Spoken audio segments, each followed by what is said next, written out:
So hello everyone, and this is Olga show from You to You every Saturday night, and we continue with our programming today. Of course, we have guests in our show. On the background we will have some music, so just in case, as our guests keep coming into the studio all the time, and so it will get very crowded here. So, okay, some technical difficulties here, so can we hear my name and music on the background, please? On the background, so slightly, so I would not hear it. Or I would hear very little. Very little. Okay. So today is a very unusual program, as one of the last programs.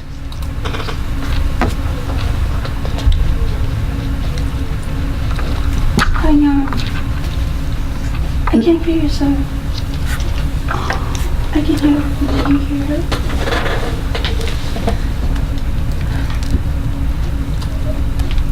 Yes.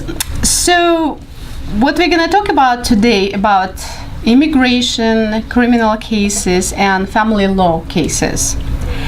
And as we're coming through family law cases, it's usually a lot of children get involved, and the more we going through this, it gets more painful and painful as children struggle, and so the parents.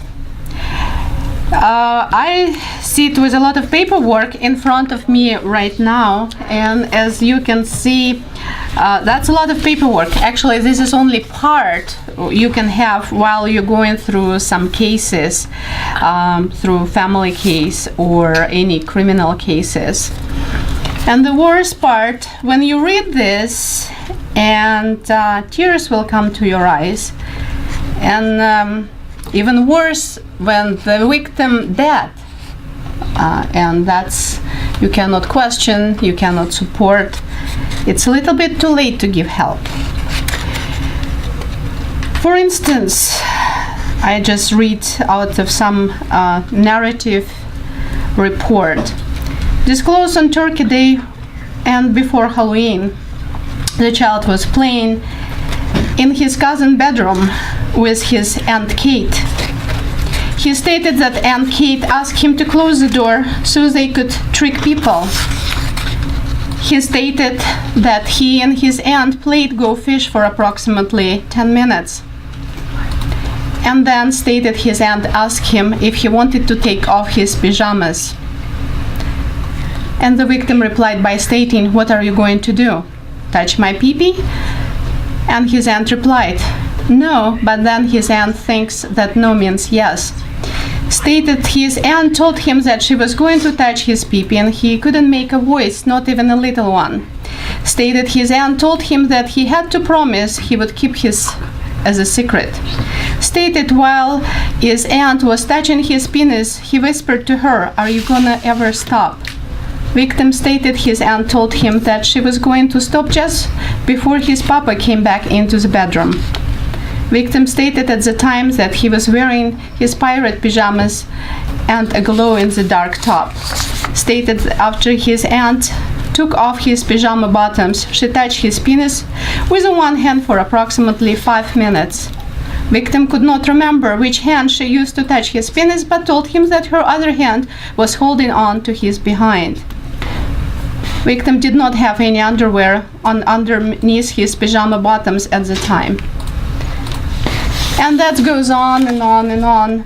And unfortunately, the victim is dead because soon after he gave his explanations to Kaiser doctors, who apparently did not contact to the police.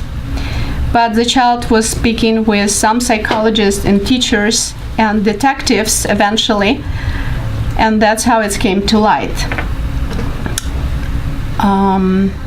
So I have an attorney in the room. So hello, how are you today? I'm fine, thank you. And your criminal defense attorney, this child unfortunately died, and the investigation didn't go far because soon after he disclosed this information, he got sick severely with leukemia and died. Accidentally or not, but he was not able to give all of the further information to help with investigation. What are your thoughts? And please, Sergio, introduce yourself, please. My name is, thank you, Olga. My name is Sergio H. Benavides with the Law Office of Sergio H. Benavides. I'm based out of Hayward, California, and I have clients all over the Bay Area. Before I opened my office here in January of this year, I spent over 6 years as a public defender defending people of all levels of crimes in Fresno County. Last year, in June, I was certified by the State Bar of California as a criminal law specialist. And so my background is that I have done many, many trials, over 20 trials, and 11 juvenile trials for children who commit crimes. And apart from that, to become a specialist, I had to pass an exam, a written exam. I had to be evaluated by judges and lawyers in the community and prove that I had taken a high level of educational coursework. So that's the background I come from. And it's a very sad story that you're telling us all about this child who was apparently molested by a relative, somebody of trust. If you can maybe give me more specific, what type of question? Are you just asking about my personal response or as a professional? You hear that quite often, and I read it a lot, that sometimes molesters comes from the family side. It's hard to believe, but it's a closer one usually end up molesting children, and sometimes it's maybe goes under investigated or children afraid to speak up about it, or in this case the child speak up and all of a sudden eventually died in care of the father. It's a very, very sad story, personally. As a professional, someone who has defended people, I would say that these kinds of cases are extremely serious. This is the most, apart from murder, it's considered one of the most serious kinds of crimes, is to sexually molest children. In California, depending on how widespread the molestation is going, sex crimes are basically called like one strike and you're out. In other words, if doesn't matter if it's a stranger or a relative, if they forcibly molest a child and they're found guilty in trial, they can be locked up for the rest of their lives. And so that's what they call it, as a one strike and you're out kind of crime. So it's very serious.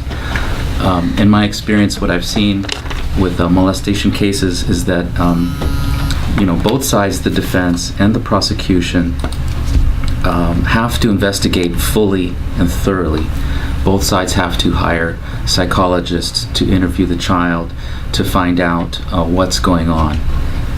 From the defense side, there's always a worry that potentially some children will make up the stories because maybe the parents are fighting, and maybe the father, for example, might be very strict with lots of spanking and hitting. And so there's accusations that go both ways. Sometimes the accusation comes from a child saying someone molested them, and other times it's coming from the parent saying the child is not telling the truth.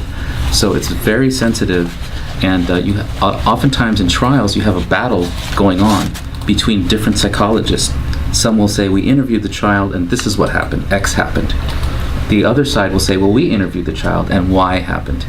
And so it is very tricky, and that's why we have a jury that is selected from the community to try to decide for themselves what they believe is the truth. Well, detective decided to, in Vallejo, just cannot prove nor disapprove that the crime actually occurred, and appears there is ongoing custody battle between father and mother, and so I guess the child was basically ignored, I must say, in the situation, because the child spoke up to the mother, was afraid to speak up to the father, and eventually ended up with the father. And worse yet, when the child will speak up about it to his doctor, the doctor would never actually file a police report. Is that right? The doctor is supposed to be writing a report sometime, my understanding. Is that correct? I'm a little bit rusty on the doctor's responsibilities, but I'm a former school teacher. And even school teachers, if they even hear a suggestion of molestation, they have a affirmative duty to report to the police.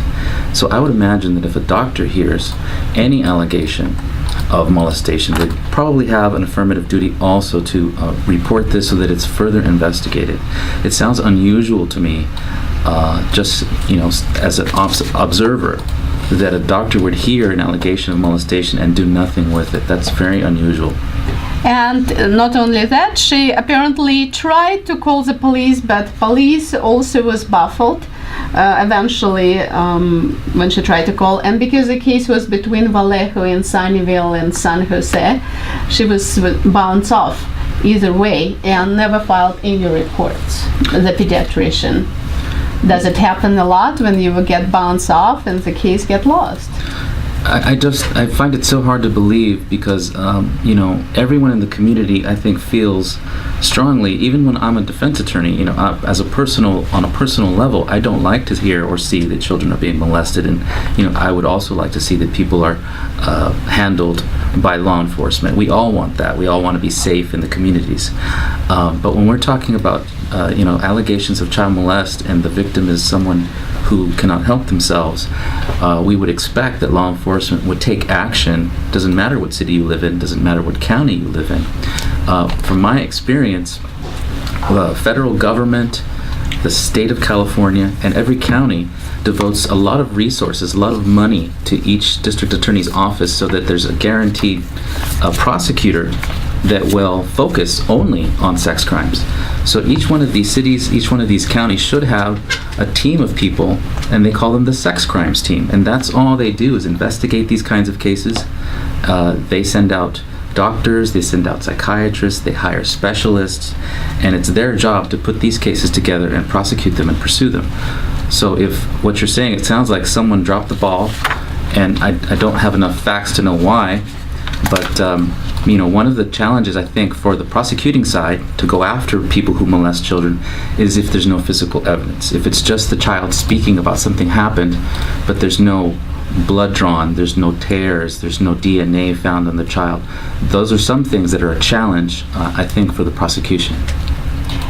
Yes, here what I'm reading from the doctor's notes. On asking the child, he said that and pull his pajama down and touch his penis and his and other parts for 10 minutes. And the incident occurred on his aunt's house. He did not inform his father because he will not believe him. He informed his mother on last Friday. Apparently it's not right away he told that because he had to keep the secret. So I guess one question I would have about why police or DA offices would not pursue the case would be between the incident of the allegations of molest and the reporting and the doctor examining the child. Was there a lot of time in between, or did it happen pretty close in time? Because that way you can preserve the DNA if the report happens and then the child is taken to a doctor right away.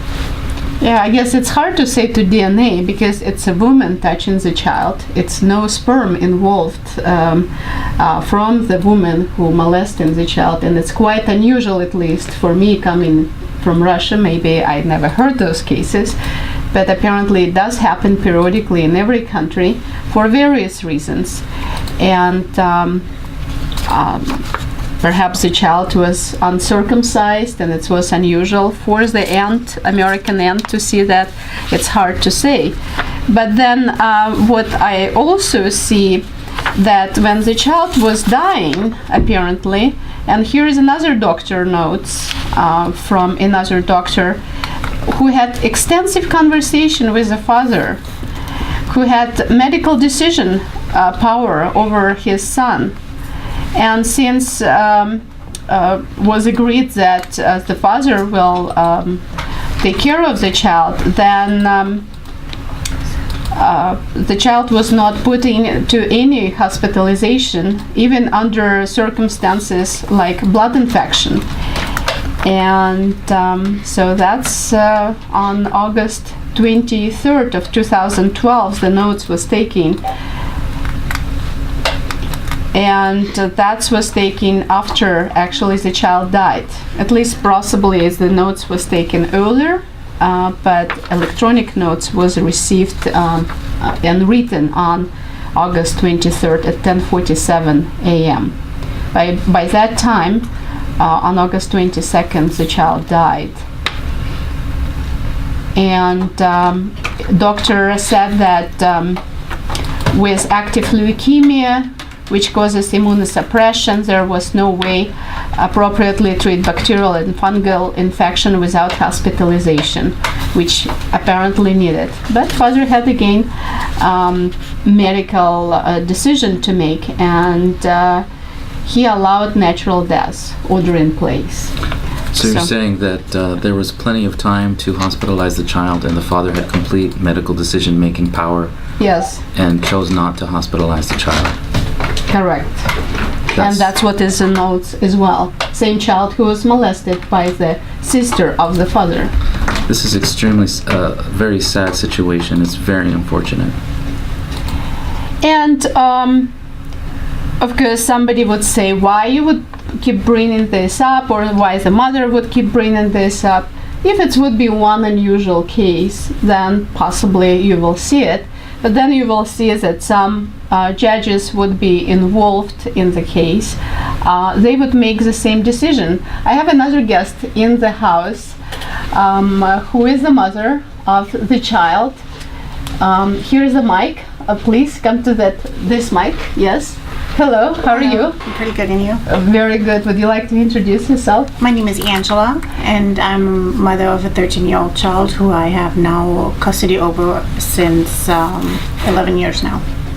And did you try to tell the judge that your child was possibly molested by the father, or what's happened there? I did bring up the molestation. Yes, my daughter disclosed to me when she was 3 years old that she was touched, and I reported it with CPS, and I reported it with the police. I as well brought it up with the judge, and the judge basically laughed at me and threw me out of the court and said, if you would believe that the father would do anything like that, then you must be out of your mind. And she did not further look into it. And what's the name of the judge, if you want to disclose that? At that time, it was Judge Carr. So accidentally, Mr. Attorney, Sergio, same judge was in the case. One of many judges the case had with the little boy. Judge Carr was one of the judges in the cases. And if I may ask, Judge Carr is what type of judge? What kinds of courtrooms does this judge sit in front of, and what types of cases did the judge handle? At that time, she was in family court. And later she became a district attorney in San Jose. Yes, I would imagine that most people would be shocked to hear this kind of behavior from a sitting judge. It's extremely unprofessional, and it's unusual.